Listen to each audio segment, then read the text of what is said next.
الذین یبخلون، وہ جو آپ بخل کریں، وہ لوگ جو خود کنجوسی کرتے ہیں، وَيَأْمُرُونَ النَّاسَ بِالْبُخْلِ، اور اوروں سے بخل کو کہیں، دوسروں کو بھی بخل کی ترغیب دیتے ہیں، کنجوسی کا درس دیتے ہیں،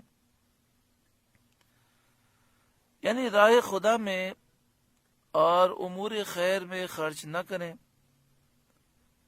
اور حقوق مالیہ کی ادا سے قاصر رہیں، اور دوسروں کو بھی یہی درس دیں۔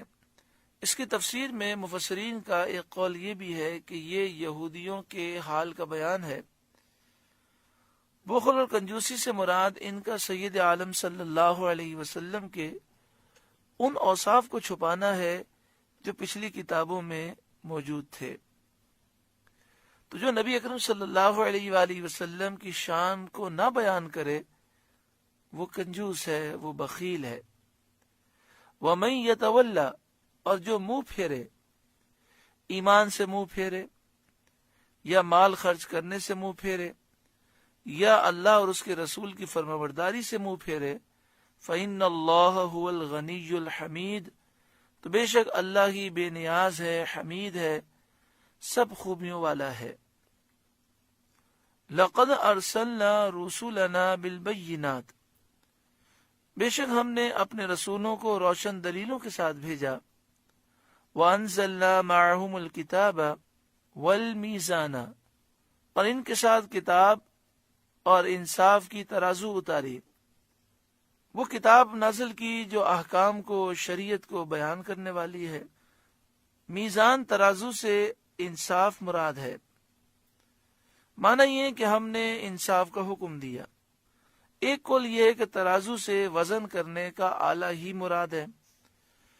مروی ہے کہ حضرت جبرائیل علیہ السلام حضرت نوح علیہ السلام کے پاس ترازو لائے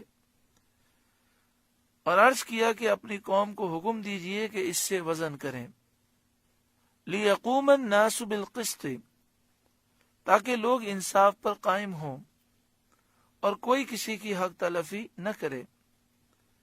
وَأَنزَلْنَا الْحَدِيدَ، اور ہم نے لوہا اتارا۔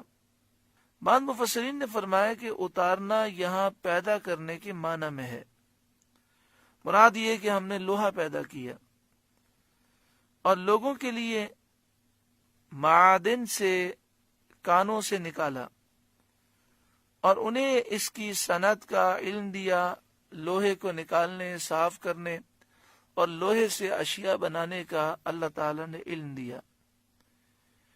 یہ بھی مروی ہے کہ اللہ تعالیٰ نے 4 بابرکت چیزیں آسمان سے زمین کی طرف اتاری: لوہا، آگ، پانی اور نمک۔ لوہا، آگ، پانی اور نمک، یہ 4 چیزیں بابرکت چیزیں ہیں جو اللہ نے آسمان سے زمین کی طرف اتاری۔ یہ بھی ایک روایت میں ہے۔ وَأَنزَلْنَا الْحَدِيدَ، اور ہم نے لوہا اتارا۔